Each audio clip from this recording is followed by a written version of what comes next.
નમસ્કાર, હું છું દેવેન્દ્ર શાહ. કરંટ ટોપિક્સમાં આપનું સ્વાગત છે.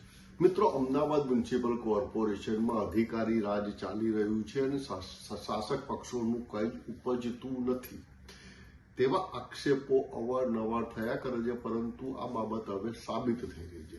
વાત જાણે એમ છે કે અમદાવાદ મ્યુનિસિપલ સ્ટેન્ડિંગ કમિટીના નવનિયુક્ત ચેરમેન, જે 2 મહિના પહેલા જેમની નિમણૂક થઈ છે, તેવા શ્રી કમલેશભાઈ પટેલની ઓફિસમાં તેમના પીએ તરીકે કે તેમના ઓફિસના પ્રભારી તરીકે આસિસ્ટન્ટ મ્યુનિસિપલ કમિશનર રાહુલ શાહની નિમણૂક થઈ છે. હવે આ નિમણૂકને લોકો અલગ અલગ 2 થી 3 રીતે મૂલ્યું રહે છે. આપણે દરેક એંગલ જોઈએ. પહેલો છે પોલિટિકલ એંગલ, બીજો એડમિન અને ત્રીજું છે રાહુલ શાહની મહત્વાકાંક્ષા. એ સૌ પહેલો પોલિટિકલ એંગલમાં જોવા જઈએ તો એમ કે માનવામાં આવે છે કે અમદાવાદ શહેરના જ એક ધારાસભ્યએ મેયર કે જેમના અંગત મિત્ર મેયર શ્રી હિતેશભાઈ બારોટ છે, તેમના થકી તેમની મિત્રતાનો લાભ લઈ કમલેશભાઈ પટેલની ઓફિસમાં રાહુલભાઈ શાહની નિમણૂક કરાવી છે, મતલબ કે બેસાડ્યા છે. જો કે તેમની નિમણૂકને હજી કોઈ પણ કમિશનરે કાયદેસર જીડીએસટી પરિપત્ર કર્યો નથી, તે બાબત નોંધવા જેવી છે.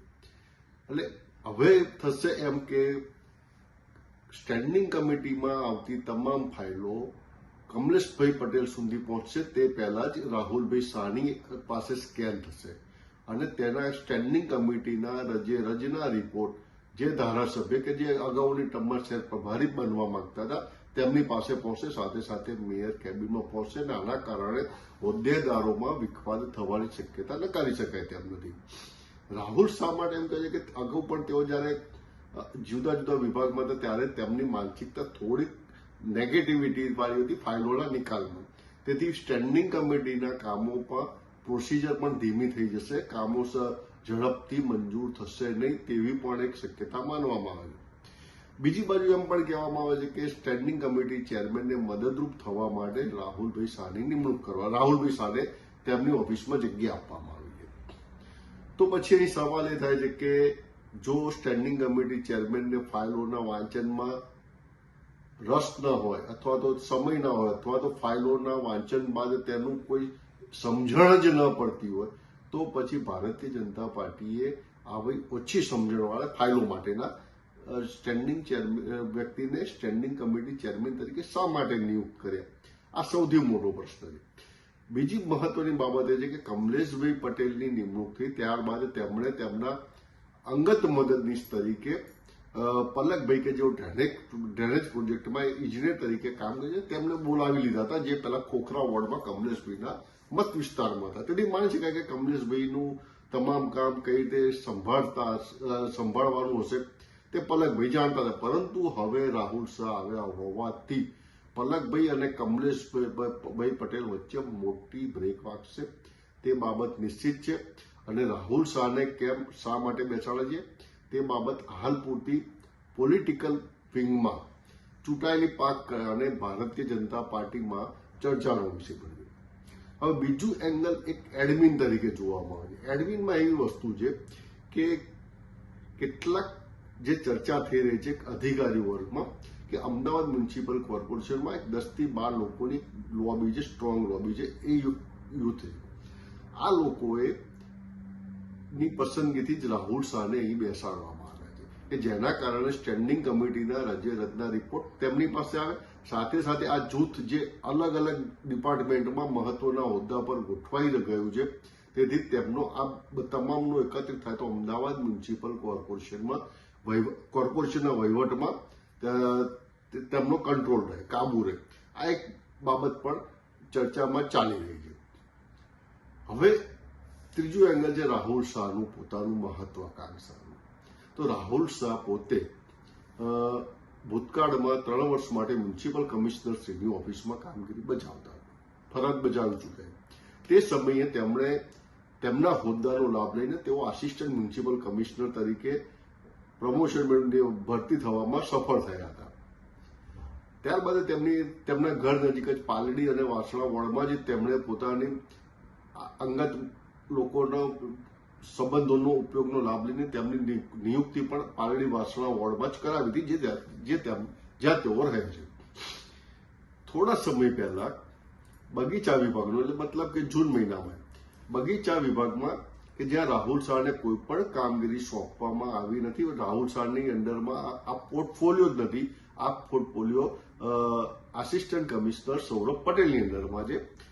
તેમ છતાં રાહુલ શાહ કોઈ પણ જાતના સૂચન ઓર્ડર વગર બગીચા વિભાગની ઓફિસમાં બેસતા થઈ ગયા હતા.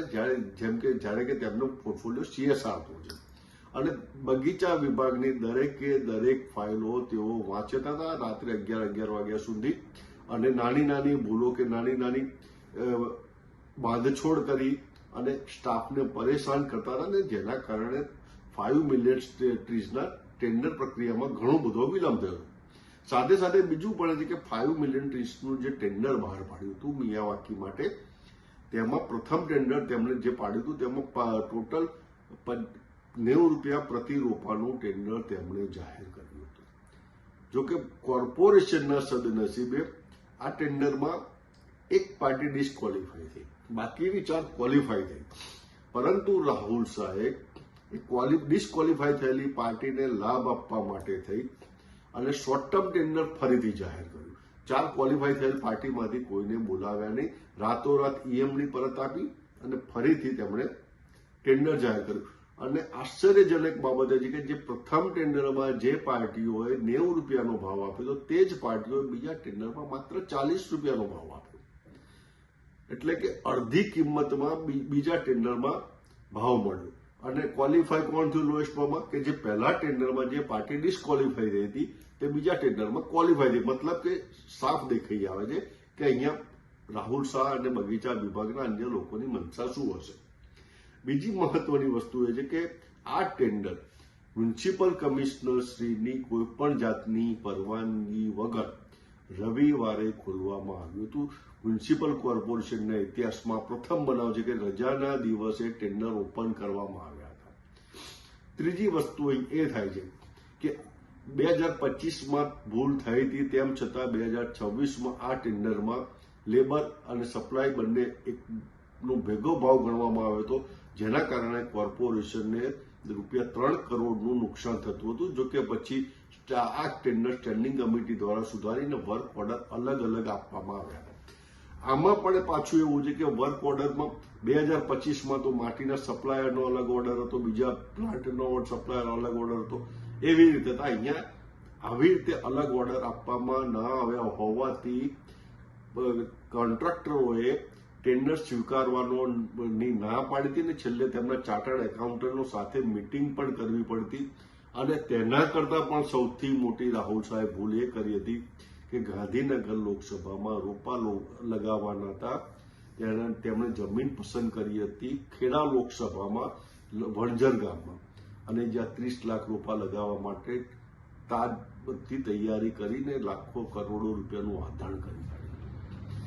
હવે અહીં પાછી બીજી વાત એવી ચાલી રહી છે કે રાહુલ શાહને સ્ટેન્ડિંગ કમિટીની ચેરમેનની ઓફિસમાં બેસવા માટે જે લોબી કામ કરી રહી છે, ચાહે રાજકીય કે ચાહે એડમિન, તેમનો એક આશય એવો છે કે chief accountant Amit Shah retire થઈ રાજીનામું આપ્યું હોવાથી તેમના સ્થાને રાહુલ શાહને ગોઠવી દેવામાં આવે અથવા તો કોઈ એક ઝોનમાં ઇન્ચાર્જ ડેપ્યુટી કમિશનર તરીકે પણ તેમને ગોઠવવામાં આવે, તેના માટેનો આ તખ્તો તૈયાર થયો.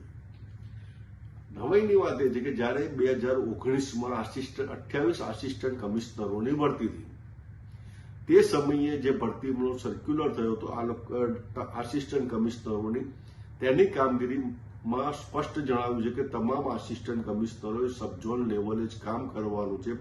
રોજ સવારે 8 થી 11 તેમના સબઝોનના જે તે વોર્ડ છે તે વોર્ડની વિઝિટ લેવાની છે. ત્યાં નાનામાં નાની સમસ્યા, ટેક્સ, સેનિટેશન, રોડ વગેરે બાબતેની જાણકારી લેવાની છે તથા તેમના વોર્ડમાં કોઈ પણ જે મિલકત, કોમ્યુનિટી હોલ છે કે સ્વિમિંગ પુલ છે, આ બધાની મુલાકાત લઈ અને તેમાં જે પ્રશ્નો ઉદ્ભવે છે તેનું નિરાકરણ કરવાનું હતું.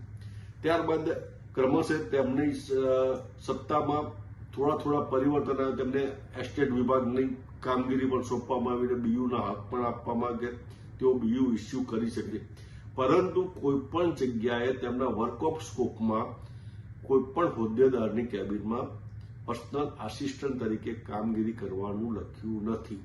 તેથી તે હાલ જે કામ ફરજ બજાવી રહ્યા છે તે તદ્દન ખોટી છે અને જેના કારણે જ કદાચ કમિશનરે હજી સુધી તેમનો કોઈ પણ પ્રકારનો JDST જાહેર કર્યો નથી.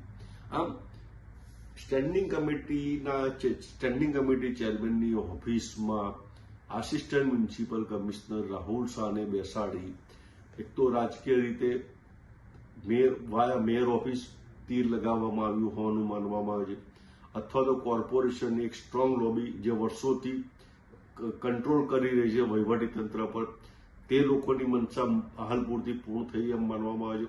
સાથે સાથે આ રાજકીય અને વહીવટી કેડર બંનેનો લાભ લઈ રાહુલ શાહ પોતાની મનસા પણ પૂર્ણ કરવા જઈ રહ્યા છે તેવી ચર્ચા પણ ચાલી રહી છે. મિત્રો, આ બાબતે આપનો અભિપ્રાય જરૂર જણાવશો. આશા છે આ વિડીયો આપણે પસંદ આવ્યું છે. જય ભારત, જય હિન્દ, જય જય ગરવી ગુજરાત.